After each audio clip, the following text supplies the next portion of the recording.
निंदा तो भगवान भी नहीं सहन कर सकती, तो कोई भला कैसा सहन करेगा। मैं Prashant Mishra, world record holder, Akashvani कहानीकार, एक पितृनिंदाकारी कहानी सुना रहा हूँ। एक छोटा सा बच्चा था, उसे 4-5 साल हुआ होगा। उस बच्चा का कोई नहीं था, माँ बाप सब मर गए थे। उसके पास घर द्वार ज़मीन जायदाद कुछ भी नहीं था, वो पूरा दरिद्र था। और एक दिन भूख प्यास में तड़प रहा था और वो सोचने लगा, ये दरिद्र जीवन बेकार है, आज मैं मर जाऊंगा, क्योंकि मुझे मेरे पिता लोग कुछ भी नहीं दिए हैं। आज मेरे को जैसे भी आत्महत्या करना है, ऐसा सोचने लगा और जंगल की ओर निकल पड़ा। वो जाते जाते थक गया और थकने के बाद एक विशाल बरगद के नीचे जंगल में बैठ गया और वहाँ फिर बोलने लगा, मेरे पितृ लोग मुझे कुछ भी नहीं दिए हैं, आज मैं मर जाऊँगा, जैसे मुझे मरना है।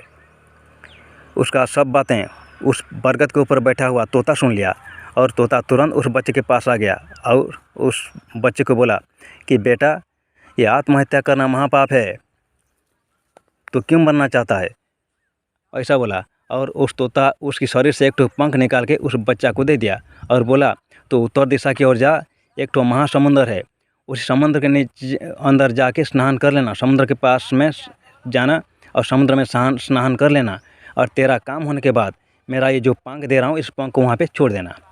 फिर उस बच्चा तोते की बात सुनकर उत्तर दिशा की ओर निकल पड़ा और जाते जाते उसे विशाल समुद्र मिल गया और उस समुद्र में उस तोते की पंख के साथ कूद गया, स्नान कर लिया। उसके बाद उस बच्चा ने जब डुबकी लगाया और ऐसे एक द्वीप पर पहुंच गया जहां उसके पिता लोग 7 पीढ़ी वहीं पे मौजूद थे। फिर वो वहां गया और फिर उस बच्चा ने बोलने लगा, मेरे पितृ लोग मुझे कुछ भी नहीं दिए हैं, मेरे पास कुछ भी नहीं है और मैं आज मर जाऊँगा। फिर उसका बात सुनते ही उसका 7वां पीढ़ी वाला बूढ़ा आ गया। वो बूढ़ा उसे देखा, नहीं पहचाना। फिर उस बच्चा ने बोलने लगा कि मेरे पितृ लोग मुझे कुछ भी नहीं दिए हैं, मेरे पास कुछ भी नहीं है, आज मेरे को मरना है। फिर उसका बातें सुन के उसका 6वां पीढ़ी वाला बूढ़ा आ गया।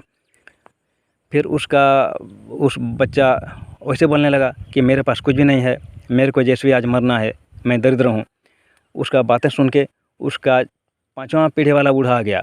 फिर 5वां के बाद 4था, तीसरा, दूसरा और पहले वाला उसका पिताजी भी आ गया उस बच्चे की बातें सुन के।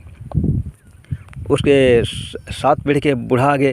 फिर उसके माँ से लेकर 7 पीढ़ी तक उसका दादी माँ दादी सब आ गए, उसके मातृ लोग भी आ गए वहाँ पे।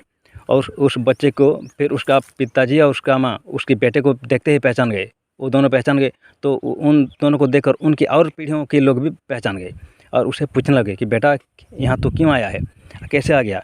तो उस बच्चा ने बोला कि एक जादुई तोता कि इस पंख के सहारे मैं यहाँ आ गया हूँ, क्योंकि मेरे पास कुछ भी नहीं है, धन जन कुछ भी नहीं है और मेरे को मरना है। तो उसके पिताजी उसे बोलने लगे, तू क्यों मरेगा, तेरे ये समस्या का समाधान आज हम करेंगे, क्योंकि तू पितृलोक पर आ गया है।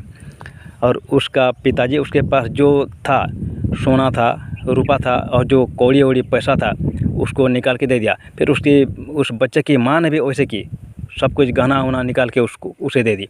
फिर उसकी 7 पीढ़ी के दादी माँ, उसका जो 7 पीढ़ी के बूढ़े लोग थे, सब उसे दे दिए। उसका दादा दादी माँ आदि सब उसे अपना अपना गहना, जो पैसा वैसा था, सोना चांदी सब दे दिए।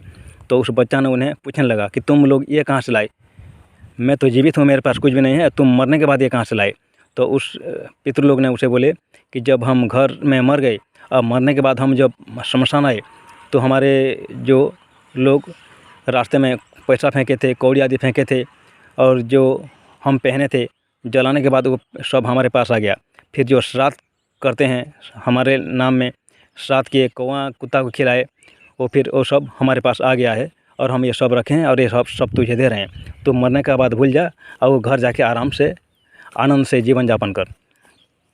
फिर उस बच्चा उसकी पितृलोक की बात सुनकर थोड़ा धैर्य ले लिया और फिर से उसके पिताजी उसे बोलने लगा कि बेटा, ये जो हम तुझे धन दे रहे हैं, ये धन बेकार में ना जाए, इसमें तू श्राद्ध करना और इस धन में तू कुछ अंश ब्राह्मणों को खिलाना, कौवा को कुत्तों को खिलाना, जलचर जीव को खिलाना, गरीब और दरिद्र आदि लोगों को दान करना, तभी ये तेरा ये जो धन संपत्ति हमारा वाला अच्छा काम आएगा, नहीं तो ये तुरंत फिर गायब हो जाएगा, ऐसा बोला। हाँ, उनका पिताजी फिर उस बच्चा ने उसके पिताजी की बात सुनकर उस सब धन संपत्ति अपने हाथ में लिया और जो तोता दिया हुआ था वो पंख, उस पंख को तुरंत वहाँ छोड़ दिया। वो पंख तुरंत छोड़ते ही वो उसका पितृलोक गायब हो गए। उसका पितृलोक गायब हो गए और वो बच्चा ऐसा एक द्वीप पर पहुंच गया जहां एक तो सुंदर सोना का महल था, वहां दास दासियां सब कुछ थे। उस बच्चा वहां आ गया और देखने लगा, अरे ये तो मैं तो गरीब था, दरिद्र था, ये कैसे आ गया मेरे पास, सोचने लगा और वहाँ सो गया और फिर सोने के बाद वो उठा तो वो सब कुछ भूल गया था उसके पास, क्योंकि सब कुछ था। मानव के पास सब कुछ होने से सब कुछ भूल जाता है। ऐसा भूल गया और आराम से जीवन यापन करने लगा और उसका दादा थे जो बोले थे शाह दादी फिर करने लगा। यही थे मेरे कहानी। नमस्कार।